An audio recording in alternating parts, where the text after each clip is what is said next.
What this visually represents is the omniverse. What I showed you, what we refer to as creation, is our universe. Okay? And I did draw a line of boundary, meaning that's a border, meaning, okay, if that's a fence, then what's on the other side of that fence? Okay? Well, this is what lies outside. When you enter the house of Christ in the Christed realm, and you can get your consciousness to shoot all the way to the top outside the spectrum of polarity, and you can get a little bit of a peek outside our universe, this is what you see. This is what's referred to as the omniverse. And what we have here is that grand sphere, or that ball that both science and creation both say everything came out of.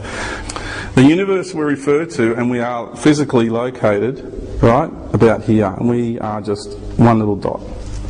All those dimensional levels that we referred to before, and we talked about that we know as creation, is just one little speck in the whole grand omniverse. Out here is what we refer to as the source and the grand creation. It's absolutely colossal is the only word I can even come close to. It's enormous, colossal, huge. There just are no words that do it justice. Now I've just put dots there. There's a lot of the New Age movement teaches that there's beyond a certain level of reality there's no form. Okay, the source is just what is, and there's no form and nothing else exists.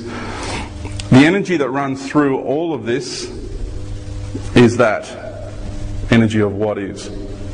It's just the source. You can't, it's just raw energy. You can't think about it really, you just can't give it a name, or really, it's just an energy that is. That's totally nameless, genderless, formless, the whole lot.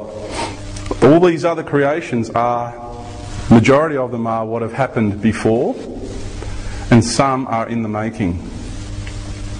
I've just drawn dots there because there's forms of existence which my brain does not comprehend. This brain I have here is very limited, and I can only present to you dots. You cannot describe what. When you're up in the higher dimensions, you have full understanding of what you're experiencing. When you come back down into this reality and you try to speak in this third dimension with a brain and a mouth and two eyes, which is made for this reality, it's a very difficult thing. The reason there's gaps, these bands spin at different, some spin that way, some spin that way, depending on the expression required by those universes themselves, the other universes. And there's gaps because some are waiting to be formed. Okay? Creation is big. And in there we call that the grand central universe. So life is far greater and far more wondrous than you ever first thought or imagined. It's huge. And we are part of something that is so great. When you look out there and you look at that cosmos at how big it is, and you think that's huge, and you feel there's no end to that, and it just goes on and on and on.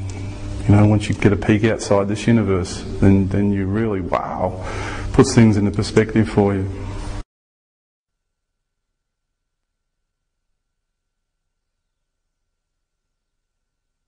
This is the grand myth. We're not going from this reality in a few years, we're going to the golden age where we'll be total gods in creation. We'll just be in kindergarten with all this, okay? Because the House of Christ has quite a big hierarchical structure in it. Okay? So we'll be entering at the bottom of that structure basically, and then learning how to utilise the energy of waveform to create. We'll become creators ourselves in this new, which I'll explain later, the kind of devices we'll be using and the way we'll be living. And so once you go through the ranks and you work your way up through all the dimensional levels eventually, okay, we will be then given the opportunity to go outside magenta and begin our own universe and become a god in our own right. And that's what Thoth is already doing. Thoth had to come back inside. The intent of Thoth had to come back from outside in his own universe, because he's the architect of this universe, Lucifer. Thoth is Lucifer, by the way, okay? And he's got his own other universe happening outside, okay, in the same waveform format as this one. And he's come back in here now at this time and is incarnated here on the planet to help through this process. Okay, so eventually we will graduate through all the dimensional levels of the Christ, and we'll come out the top, pop out the top, and we'll have our own universe in creation, and we'll be our own God. That's the grand plan of creation.